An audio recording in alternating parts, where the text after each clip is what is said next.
Ce ballet, mais surtout l'émotion qu'il suscite. C'est la routine de Patrick Ledoux.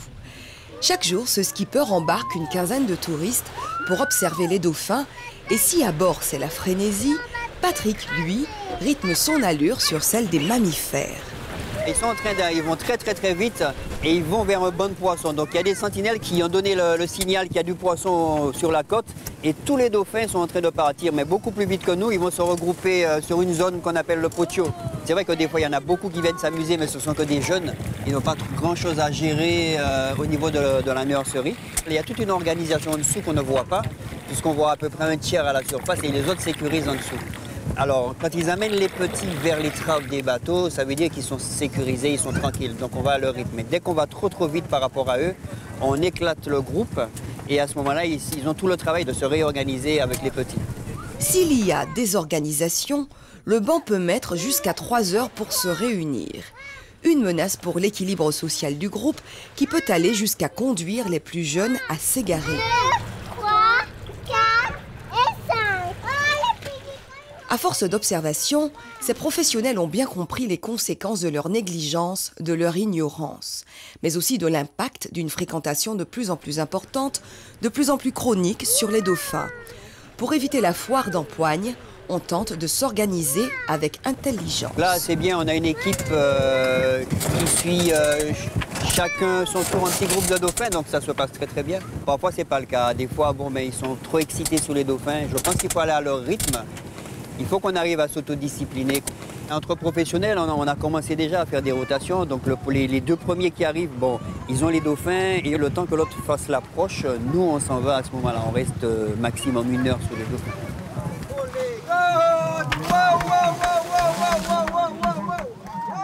C'est dans la solitude de la pleine mer que Patrick a croisé la route des dauphins, des cétacés qui venaient flirter dans les traves de son bateau. J'ai eu une expérience avec cachalot qui a été agressé par un orque. Il était en détresse. Il s'est collé contre les traves et il m'a regardé.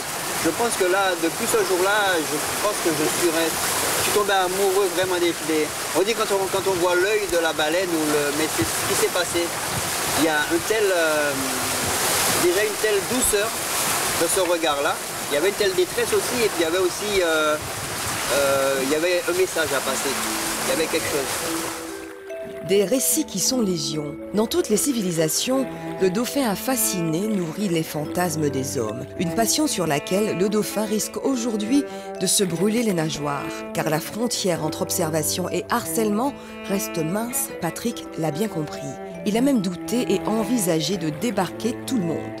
Aujourd'hui, s'il a décidé de continuer, c'est pour militer en faveur de l'instauration de garde-fous. On essaye à notre niveau de faire quelque chose. Je pense qu'il faut qu'il y ait une administration qui mette en place une police qui s'occupe uniquement de ça pour que nous, qu'on ne prenne pas en main les choses, qu'on ne se chamaille pas sous la mer. On va essayer de mettre une charte en place pour essayer de ne pas trop gêner les dauphins. On est en train de réfléchir pour voir comment on pourra le faire. Et on va essayer de réglementer tout ça pour qu'il n'y ait pas trop de bateaux dessus, d'apprendre à tout le monde à réussir à coopérer ensemble avec les dauphins d'abord et ensuite avec les autres. Une charte qui n'est rien d'autre que l'expression d'un pacte passé entre les dauphins et les marins depuis des milliers d'années, la promesse de se laisser rapprocher contre une garantie, celle de préserver leur espace de liberté. Stéphane Jérémy, comme on vient de le voir, les dauphins sont également des victimes. Est-ce qu'avec votre association, vous suivez le même protocole que pour celui des baleines? Oui, parfaitement.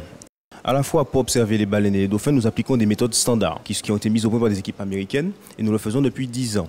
Et nous sommes aperçus que les animaux passent beaucoup de temps et perdent beaucoup d'énergie pour leur survie. Donc ils passent leur temps à se déplacer pour trouver de la nourriture et une fois qu'ils se sont nourris, ils ont besoin de se reposer. Donc ce sont des animaux qui sont en règle générale très sensibles. Les effectifs sont quand même stables.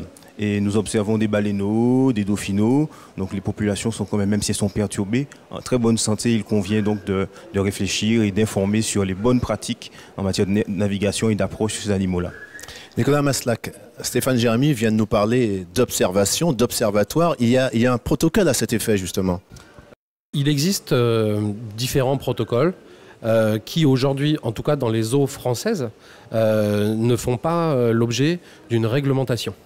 En Guadeloupe, par exemple, il s'agit bien d'une charte d'approche des mammifères marins, et notamment des baleines à bosse, des dauphins, des cachalots.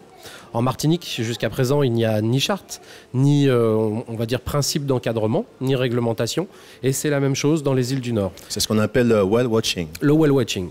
Pour ce qui concerne la Martinique, il y a effectivement un engouement de certains opérateurs commerciaux qui voient dans le whale watching, alors déjà un métier plutôt sympathique, hein, c'est toujours agréable d'emmener des gens voir des mammifères marins, des dauphins, des baleines. Et surtout, qui plus est lucratif. Et voilà, qui plus est lucratif. Et surtout, comme le disait Stéphane, c'est-à-dire que ces animaux, lorsqu'ils sont notamment en période de repos, sont bien évidemment plus faciles d'accès. Et donc plus perturbés également par l'activité humaine. Encore plus quand les règles d'approche ne sont pas respectées.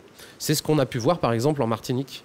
Aujourd'hui, en Guadeloupe, compte tenu du fait qu'il y a une charte qui existe depuis de nombreuses années maintenant, et qu'il y a moins d'opérateurs de whale watching qu'en Martinique, c'est plutôt étonnant. En Guadeloupe, voilà, l'activité est, on va dire, maîtrisée. Voilà.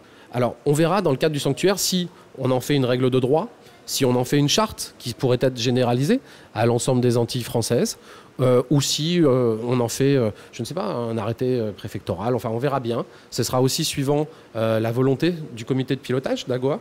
Je vous propose maintenant de passer à un autre mammifère marin. En effet, de tout ceci, eh bien, le lamantin est le plus menacé, j'ai envie de dire. Ce paisible animal qui a donné son nom à 2 villes, aussi bien en Guadeloupe qu'en Martinique, a disparu de nos mangroves depuis plus d'un demi-siècle.